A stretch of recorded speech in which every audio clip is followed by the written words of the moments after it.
আলু পটল কুমড়ো দিয়ে ডালনা বা তরকারি। এই আলু পটল কুমড়ো এরকমভাবে কেটে রেখেছে চৌকো চৌকো। কড়াইতে সর্ষের তেল দিয়েছি।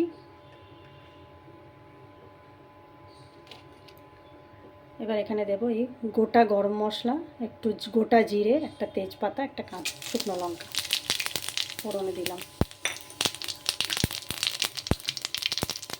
খেয়াল রাখবেন ফোড়নটা যাতে পুড়ে না যায়।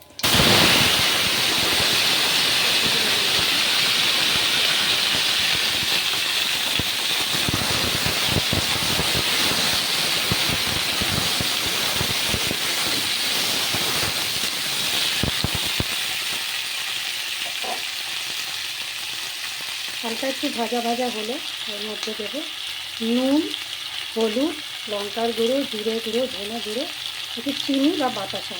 আমি বাতাসা দিচ্ছি।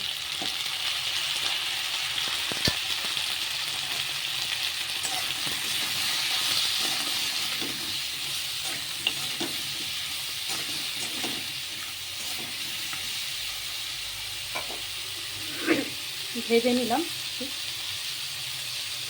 এরপর দেবো এর মধ্যে মশলা, পেঁয়াজ, রসুন, আদা, টমেটো, কাঁচা লঙ্কা, আর আছে এই যে ধনে পাতা, এই গোড়াগুলো, সাদা সাদা শেকড়গুলো, এটা ওখানে বেটে দিয়েছি, তাতে গন্ধটা একটু ভালো আসছে।